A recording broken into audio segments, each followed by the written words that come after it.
সরকারি খাস জায়গায় অবৈধ নির্মাণ আর সেই অবৈধ নির্মাণের প্রতিবাদ করায় এক আইনজীবী তরুণীর পরিবারকে কৃষি কাজের সেচের জল থেকে বঞ্চিত করার অভিযোগ উঠল গ্রামের এক শ্রেণীর জমি মাফিয়াদের বিরুদ্ধে। নিকটবর্তী থানায় লিখিত অভিযোগ করেও মেলেনি কোনো সুরাহা। অবশেষে জেলা পুলিশ সুপারের কাছে দ্বারস্থ ওই আইনজীবী। এদিকে ঘটনা সামনে আসতে এলাকা জুড়ে ব্যাপক হইচই পড়ে গিয়েছে। বিজেপির অভিযোগ, এই জমি মাফিয়াদের মদদ দিচ্ছে তৃণমূল। পাল্টা তৃণমূলের দাবি, ওই এলাকা বিজেপির শক্ত ঘাঁটি। শুরু রাজনৈতিক তরজা। ঘটনাটি ঘটেছে পুরাতন মালদার ভাবুক এলাকায়। অভিযোগ, ওই এলাকায় 2.5 বিঘা একটি সরকারি খাস জায়গা দীর্ঘদিন ধরে পড়েছিল, আর এতে গ্রামের এক শ্রেণীর জমি মাফিয়াদের নজরে আসায় রাতারাতি অবৈধভাবে নির্মাণ কার্য শুরু করে। অবৈধ নির্মাণের প্রতিবাদ করেন ওই এলাকার এক তরুণ আইনজীবী হেমা সরকার, যিনি বর্তমানে মালদা কোর্টে শিক্ষানবিশ আইনজীবী হিসেবে কর্মরত। ভূমি সংস্কার ও ভূমি রাজস্ব দপ্তরের অভিযোগ দায়ের করেন ওই তরুণী আইনজীবী। ভূমি দপ্তরের আধিকারিকরা সরেজমিনে এসে খতিয়ে দেখে অবৈধ নির্মাণের কাজ বন্ধ করে দেয়, আর এতেই ক্ষিপ্ত হয়ে ওঠে গ্রামের এক শ্রেণীর জমি মাফিয়া। তারা সিদ্ধান্ত নেয় এই আইনজীবী তরুণীর পরিবারকে কৃষিকাজে সেচের জল দেওয়া হবে না, আর এতেই বিপাকে পড়েছে ওই তরুণীর পরিবার। প্রায় 4 বিঘা আলুর জমিতে জল না পাওয়ায় ফসল নষ্টের পথে। এ নিয়ে মালদা থানায় মোট 13 জনের নামে লিখিত অভিযোগ দায়ের করলেও পুলিশের বিরুদ্ধে নিষ্ক্রিয়তার অভিযোগ। অভিযোগের প্রায় 14 দিন পার হয়ে গেলেও এখনো পর্যন্ত পুলিশ কোনো ব্যবস্থা গ্রহণ না করায় জেলা পুলিশ সুপারের কাছে দ্বারস্থ হন ওই তরুণী আইনজীবী। এদিকে ঘটনা সামনে আসতেই শুরু হয়েছে রাজনৈতিক চাপান্তর। এখানে হয়েছিল যে মানে 328 দাগ নাম্বার, যেটা হচ্ছে পুরোপুরি খাস জায়গা, মানে এটা সরকারের খাস জায়গা। তো এইখানে মানে মানে ইয়েভাবে অবৈধভাবে এখানে স্কুল নির্মাণে কার্যক্রম শুরু করে গ্রামবাসী অনেকে যারা আছে, যাদের নাম আমি দিয়ে রেখেছি। তো আমি একজন হচ্ছে আইনজীবী হেমা সরকার, যেখানে মালদাতে প্র্যাকটিস করি বর্তমানে। তো আমি এর ইয়েতে অভিযোগ করি, বিয়ালওতে করেছিলাম, এডিএমে করেছিলাম, এলআরওতে, তো মালদা পুলিশ স্টেশনও করেছিলাম, যার ফলে মানে ওদের মানে এই প্রাইভেট স্কুল নির্মাণের জন্য কাজ বন্ধ হয়ে যায়। তো এর পরিপ্রেক্ষিতে আর কি ওরা মানে আমাদের আর কি মানে ধমকি দিচ্ছে আর কি। কি ধমকি দিচ্ছে? ধমকি দিচ্ছে যে তোমাদেরকে জল দেব না। তারপর চ্যালেঞ্জ জানাচ্ছে, যেখানে আমার একজন সম্পর্কে মামা হবে, সিভিক ভলেন্টিয়ার, মানে পুতুল রাজবংশী, ও আমাকে মানে ফোন করে চ্যালেঞ্জ জানিয়েছে যে মানে তুই দেখবি, তুই চ্যালেঞ্জ করছিস। তো আমি মানে বুঝতে পারলাম না এখানে কিসের চ্যালেঞ্জ ওরা করছে, যেহেতু এটা একটা মানে খাস জায়গা। ঠিক আছে, ওরা অনেকবার আমাকে মানে মীমাংসার জন্য ফোন করেছে। তো আমি ওখানে ওদেরকে জানিয়েছি যে এখানে তো আমার এটা জায়গা নয় পার্সোনালি যে আমি মানে মীমাংসা করব তাদের সাথে, এটা তো সরকারের জায়গা। এবার সরকার ওদেরকে যদি দিয়ে দেয় স্কুল মানে নির্মাণ করার জন্য, তো আমার তো ওখানে কিছু করার থাকবে না। তারপরেও ওরা বারবার আমাকে মীমাংসার জন্য মানে থানা থেকে ফোন করছে। তারপর ওরা সবাই গ্রামে সবাই আমাকে বলছে যে মীমাংসার জন্য বসার, স্পেসিক্যালিভাবে মানে পুতুল রাজবংশী যে সিভিল ভলেন্টিয়ার একজন, ও একজন দায়িত্বে, এখানে ওর একজন দায়িত্ব থাকে, তারপরেও সে আমাকে মানে থ্রেট করছে। তো মানে ঘটনাটা এখন কি অবস্থায় আছে যে কাজ মানে বিয়ালেরও যেহেতু অভিযোগ করা হয়েছে, সেই হিসেবে কাজ ওদের বন্ধ আছে, মানে প্রাইভেট স্কুল নির্মাণের কাজ বন্ধ আছে আপাতত। তো এখন বর্তমানে মানে আমার বাবা আর কি, মানে প্রদীপ সরকার আমার বাবা, তো ও মানে আমার বাবা তো চাষবাস করে, যার পরিপ্রেক্ষিতে আলু চাষ এখন আমরা লাগিয়েছি। তো গ্রামের সবাই মিলে আমাদেরকে জানিয়েছে যে মানে জল দেবে না আর কি, জানিয়েছে কি অলরেডি বন্ধ করে দিয়েছে, মানে হ্যাঁ চাষের জলে বন্ধ করে দিয়েছে। আমরা বারবার ফোন করার পরও ওরা জানিয়েছে যে যতক্ষণ না মীমাংসায় বসছি ততক্ষণ ওরা আমাদেরকে জল ছাড়বে না। তো প্রায় আমার এটা নিয়ে মানে থানাতেও আবার অভিযোগ করেছি। তারপর এখন মানে এই রিসেন্টলি মানে এসপিকেও করেছি। তো পুলিশ প্রশাসন এখনো পর্যন্ত মানে কোনো স্টেপ নেয়নি। মানে আমার মানে অভিযোগ করা মানে মোটামুটি 15 দিন মতো হয়ে গেছে, তো এখনো পর্যন্ত কোনো স্টেপ নেয়নি। তারা আমাকে মানে উল্টা আরও পুলিশ প্রশাসন আমাকে ফোন করে থানায় বারবার ডাকছে, বলছে যে মীমাংসা করার জন্য তোমাকে আসতে হবে, এখানে বসতে হবে, ওদের সাথে কথা বলতে হবে। এইসব নিয়ে আমাকে থানা থেকে মানে একজন অ্যাসিস্ট্যান্ট আছে। কি মনে হচ্ছে এরকম কি বলতে পারে পুলিশ? হ্যাঁ, আমাকে তো বলেছে, আমার কাছে মানে প্রুফ মানে আছে আর কি রেকর্ডিংয়ে। না, কোনোদিনও না। পুলিশের দায়িত্ব হচ্ছে যে আমাদেরকে জলটা পাইয়ে দেওয়ার। ওরা একবারও ইনকোয়ারিতেও আসেনি, তারপরেও এরকমভাবে মানে পুলিশ উল্টা আমাদেরকে করছে। আমি এটাই তো বুঝতে পারছি না, আইনতভাবে না, তারপরেও ওরা কোনো স্টেপ নিচ্ছে না। যে এক শ্রেণীর মাফিয়ারা যারা আছে, ঠিক আছে, অনেকে যুক্ত আছে, এক শ্রেণীর মাফিয়ারা, ওরা যে পুলিশকে ওরা পুরো মানে বন্ধ করে রেখেছে, ওদের কথা মতো পুলিশ চলছে। কি চাইছেন এখন? এখন আমরা চাইছি যে আমাদের মানে প্রশাসনভাবে লিগালিভাবে মানে আমাদের জন্য জল ছাড়া হয়। হুম। আর ছাড়লেই আমরা মানে আমাদের তো আর ওটা নিয়ে কোনো সমস্যা নেই যে প্রাইভেট স্কুল নির্মাণের জন্য কাজ বন্ধ হয়ে গেছে, আমাদের তো ওগুলো চাওয়া পাওয়ার কিছু নেই। ওরা বারবার বলছে আমাকে কি চাও তুমি, বলছে ওটা তো ওখানে আমার চাওয়ার কিছু নেই, আমার শুধু সে মানে পানীয় জল যেন ছাড়া হয় এটার জন্যই আমার মানে দাঁড়া তুমি আমাদের মানে পানীয় জলের ব্যবস্থা করে দিই প্রশাসন। হুম। এটা আমি তাড়াতাড়ি চাইছি ইমিডিয়েটলি, কারণ আমার আলুর অবস্থাটা খুবই খারাপ হয়ে গেছে। মানে এখন তাড়াতাড়িভাবে না হলে আমার আলুটা মানে তার খুব দ্রুত মারা যাবে একদমই। পুরো এটা 20 দিন মতো হয়ে যাচ্ছে একটা মানে আলুর জমিতে 20 দিন মতো জলের জন্য অপেক্ষা করে না, 7 দিন পর পর দিতে হয়। তো সেই হিসেবে আমি চাই যে তাড়াতাড়িভাবে এই প্রশাসনের ব্যবস্থা নেওয়া হোক।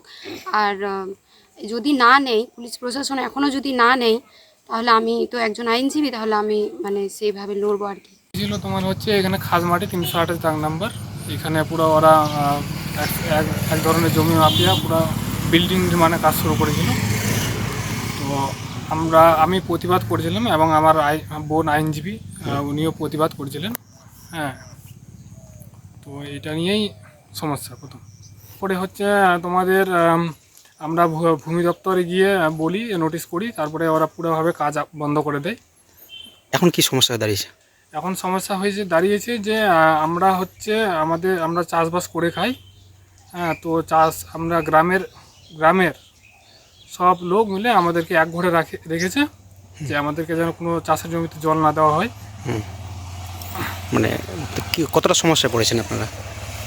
কতটা সমস্যা বলতে আমার আলু একটাও থাকবে না জল না পেলে। একটা করে জল পেয়ে আলুতে তো আর আলু হবে না, আলুতে প্রায় মোটামুটি 6টা-7টা জল খায়।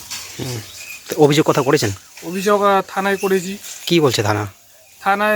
থানায় আরও উল্টা ওখানে গিয়ে মীমাংসা করতে বলছে। মানে এটা কি বলতে পারে ওরা? এটা তো বলতে পারে না। আমরা কোন রাজ্যে বাস করছি সেটা আমরা বুঝতে পারছি না। আমাদের এটার সঠিক বিচার চাই।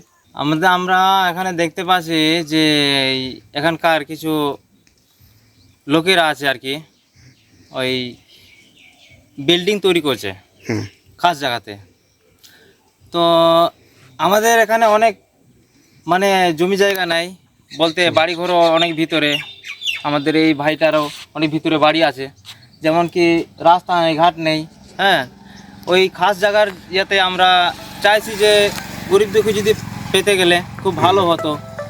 তো এই ব্যাপারে আমরা আলোচনা করি বা চিনাতো দিকে যাই, কিন্তু ওরা আসলো না। যাই হোক, তো আমাদের এই বোন আইনজীবী হিসাবে উনি একটু সাহায্য করেন, আর সেই হিসাবে সাহায্য করাতে ওনার উপরে চড়াও হন যে ওনার বাবা কৃষি কাজ করেন, এখন যে চাষবাস চলছে আলুর চাষ, তো তাকে জল আটকে দেয়, জল দিচ্ছে না জমিতে। এটা কি ঠিক করেছে ওরা? না, সেটা তো ঠিক করিনি, ওই জন্যই তো বলছি। এখন জল তো সবারই জীবনদান, তো জীবনদানের ব্যাপারে ও তো কি করে রাস্তাতে বাটি হাতে দাঁড়াবে। কি চাইছেন গ্রামবাসী হিসেবে, কি চাইছেন পরিবারটার জন্য? আমরা তো চাইছি যে মীমাংসা হোক, আর আমাদের ওই যাদের জমি জায়গা নেই, যেহেতু ওই জমিটাতে খাস আছে কি না, তো গরিব দুঃখী পেতে গেলে খুব ভালো হয়, সেখানে ঘর হবে বা বাড়ি হবে, এটাই চাই। সেটা তো বুঝতে পারছি না এখন। ওই বিল্ডিং করে এখন কি করবে না করবে, আর তার মধ্যে থেকে তো ওখানে স্কুল আছে, সেই জমি মাফিয়ারা। আচ্ছা, তো এই এখন যে কৃষিকাজ হচ্ছে, পরিবার যে জল পায় জমিতে, তবে তো আলু বা অনেক চাষ ফসল হবে। এখন জল আটকে দিয়েছে, সব চাষ ফসল তো মরে আছে, এভাবে করে চলা যাবে? আর পুলিশ প্রশাসন তো এখন কিছু দেখছে না, মীমাংসার দিকে আসতে চাইছে না। মালদা জেলার মালদা বিধানসভার ভাবুক অঞ্চলে সেখানে দুষ্কৃতীরা খাস জমিকে প্লটিং করে অবৈধ নির্মাণ করছিল। সেখানে একজন তরুণী আইনজীবী প্রোটেস্ট করায়, প্রতিবাদ করায়, তার বাড়ির যে কৃষিকাজের জল সেটা বন্ধ করে দিয়েছে তৃণমূল কংগ্রেসের পঞ্চায়েত।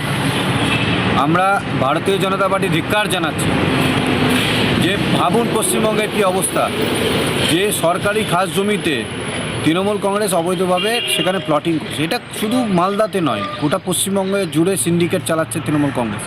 এবং একজন তরুণী প্রতিবাদ করায় তার বাড়ির কৃষিকাজে জল বন্ধ করে, যে এত বড় স্পর্ধা তৃণমূল কংগ্রেসের সাকরেতরে, আজকে গোটা পশ্চিমবঙ্গব্যাপী মমতা ব্যানার্জি তৃণমূল কংগ্রেসের দুষ্কৃতীদেরকে লালন পালন করছে। এখানেই বোঝা যাচ্ছে যে সার্বিকভাবে পশ্চিমবঙ্গে এই সরকার আর চলবে না। আমরা ভারতীয় জনতা পার্টির বলতে চাই যে আমরা সার্বিকভাবে সেই তরুণীর পাশে আছি এবং এই যারা আজকে এই পঞ্চায়েতের সঙ্গে যুক্ত হয়ে যে দুষ্কৃতীরাজরা যারা অবৈধভাবে প্লটিং করছেন তাদের বলতে চাই 2 মাস পর আপনাদের পশ্চিমবঙ্গের বাইরে কিন্তু যেতে হবে। বিজেপি একটা হাস্যকর পার্টিতে পরিণত হলো। বিশ্বের সবথেকে হলো বৃহত্তর দল, তার এত খেলো, এত একটা ফাজিল কথাবার্তা বলে। পঞ্চায়েত দখল করে রেখেছে বিজেপি, প্রধান বিজেপির, উপপ্রধান বিজেপির, আর ওখানে এই ধরনের সমস্যা হচ্ছে বলছে তৃণমূলের দুষ্কৃতি। তৃণমূলের আর কাজ নাই, শুধু এগুলাই কাজ করবে। ওখানে বিজেপি সম্পূর্ণভাবে ব্যর্থ পঞ্চায়েতে। এটা পঞ্চায়েত, আমি যে পরিবারের এই ঘটনা ঘটেছে আমি সেটা ঠিক জানি না, আমি খবর নেব। আমার ওখানে যারা সাংগঠনিক লিডার আছে তাদের কাছ থেকে আমি খবর নেব। কিন্তু এটা খুব দুঃখজনক ঘটনা যে ওখানে উনি একটা অ্যাপ্লাই করুক, প্রধানকে দিক, দরকার পড়লে একটা কপি বিডিওকে দিক। আমরা এটা ম্যাটার, আমি বিডিওর সাথে কথা বলে এটা কি আছে না আছে আমরা দেখে নেব। কিন্তু আগে প্রধানকে দিক, বিজেপির প্রধান, সব থেকে বিশাল ব্যাপার, বৃহত্তর দলের প্রধান, আর ওখানে এরকম খিল্লি কথাবার্তা বলছে। এটা মানে শুধু রাজনীতি করার জন্য বলছে, ডিপ নিয়ে কোনো কথাবার্তা বলে না। পুলিশ কোনো দলদাসে পরিণত হয় না। পুলিশের কাছে কমপ্লেন যাবে, পুলিশ ঠিক নিজের মতো করে কাজ করবে।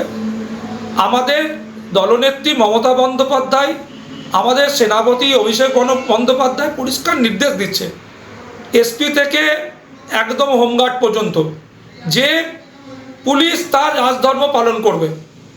পুলিশ কোনো দলদাসে আমরা পরিণত করিনি, এটা সিপিএম করেছিল। আর সিপিএম থেকে সব বিজেপিতে যাওয়ার জন্য এই দলদাস ভাষাগুলো শব্দ ব্যবহার করছে বিজেপির। লজ্জা হওয়া উচিত বিজেপির।